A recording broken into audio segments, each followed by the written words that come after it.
Clemson will hold its spring game on Saturday, and Dabo Swinney told reporters earlier in the week that plenty of guys have had to play a much bigger role this spring. It'll be no different tomorrow.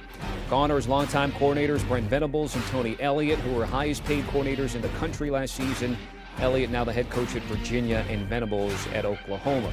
Tigers finished 10-3 last year, tied for second with NC State in the ACC behind Wake Forest, and star quarterback DJ Uiagalelei did not live up to those lofty expectations.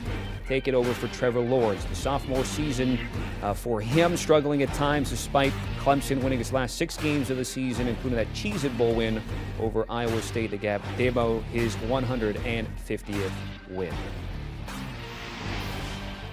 All right, we're waking up with Dennis Dodd here on CBS Sports HQ, and there's not only the spring game at Clemson, we will tackle Jimbo Fisher and Texas A&M in just a bit. But Dennis, when we take a look at Clemson, again, changes to his longtime coordinators. This is a team that is used to being at the top of the food chain. What are the expectations for Dabo this year, and what's at stake for him, you think? Yeah, that's really the story for Clemson this year, isn't it? Rebounding after a 10-win season.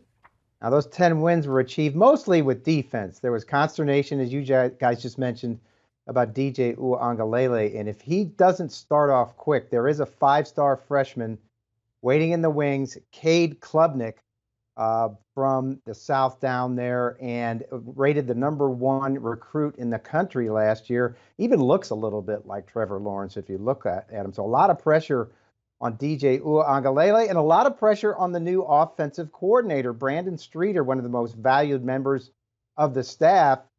He had been the quarterback's coach who was the lead guy on DJ in Southern California. Now he takes over 6 years as experience as an offensive coordinator with Liberty and Richmond, so he's no stranger to the position. On the defensive side, Wes Goodwin, 37-year-old, has his first on-field experience as a defensive coordinator, so a lot changing with Clemson. As far as the game itself, 20 scholarship players are going to be out, but one guy to watch is a 5'8", 195-pound walk-on tailback, Dominique Thomas from tiny Union College in Division III. The spring game is a type of game where that type of guy shines. Elsewhere, I said it, they won 10 last year. They have to show improvement offensively. Kobe Pates and Will Shipley will be out Saturday.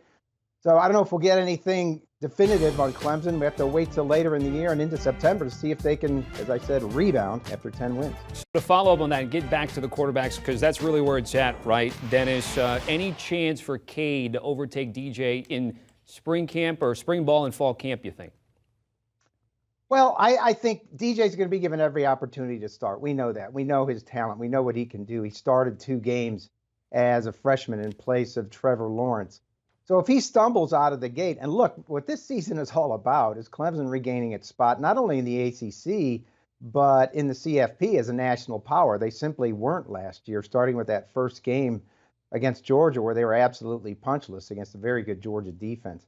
So, yes, I could absolutely see that. And who knows, this could be sort of a J.J. McCarthy, Cade McNamara thing at Michigan, where Cade Klubnik plays, a set, has a set every game, where he gets a few downs, a few series, and gets him ready for DJ Uiagalelei.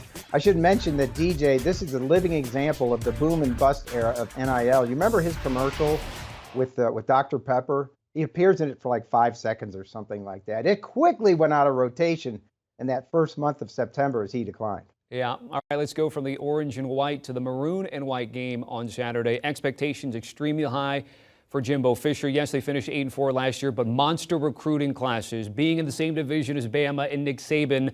How high are they right now? And also for Jimbo, what's at stake for him this year, do you think? Well, it's an interesting year. This is year 5 for Jimbo. And there was a dichotomy last year. They beat Alabama. I still can't believe that Zach Calzada beat Alabama. That's another story. They beat Alabama, but then didn't capitalize it. They only won 8 games. So is Texas A&M, even with this monster recruiting class, being called the best ever, or at least the best since they started keeping track on the internet since the early 1990s. If this is going to be a massive improvement for A&M, a lot of these 5-star freshmen are going to have to contribute right away.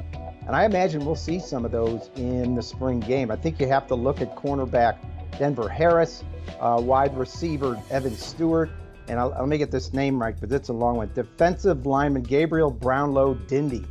will be in there as well. So, yeah, I mean, they had a record 8 5-stars. About 5 of those enrolled right away in January. So they're going to have to contribute, and that's where the spring game comes in. And they'll have questions at quarterback. You bring up Calzada. He's at Auburn now, so it's going to be Haynes King, Max Johnson, and Connor Wegman there in College Station. And the state of the division here, SEC West, I mean, it's the who's who of coaches, right? You lose Coach O, but you gain Brian Kelly, which you had a conversation with in New Orleans not too long ago. What do you make of the division and the coaching power that we've seen and we're going to see this year? Yeah, I think it's the best the SEC's ever been. I know people say that every year, but when you add Brian Kelly to the mix, 113 wins in 12 seasons at Notre Dame, the winningest coach in Notre Dame history. Bit of a rebuilding year for LSU. At one point when Brian Kelly arrived, he had only 36 scholarship players because of attrition, medical opt-outs, transfers, graduation, everything else. He went to the portal to the point that LSU is third in the portal rankings right now on 24/7 Sports. So we're at the point where we're ranking transfer classes. So it's pretty good. They've got a quarterback battle as well. They've got Miles Brennan, who he talked in off the ledge in his 6th year, a former starter at LSU who had gone into the transfer portal, but as soon as Brian Kelly got there, decided he was going to go back to LSU. So it's going to be quite a battle for quarterback. The defense is as advertised. There's always defensive players on that side of the ball. But I was at the pro day Wednesday, 17 players. That's a pretty big group to go to a pro day. They're going to be missing a lot of guys, including Derek Stingley, the freshman All-American in 2019, who played only 10 games after that, and Damone Clark, who looks like a first or second round draft choice, just had a herniated disc surgery. So they're going to be a little banged up on defense. Dennis, certainly appreciate it. Know you're going to hit the road soon. Enjoy that. Get all the info you can, and taking a look at some notable spring football games. Again, we're talking about Clemson and Texas A&M, but you see the others here. Want to highlight some of our guys, CBS Sports writers, extensive articles this weekend, events on CBSSports.com, including Shahan Jerajaya, why Texas A&M, that quarterback battle in spring could help define the fate of its historic 2022 recruiting class.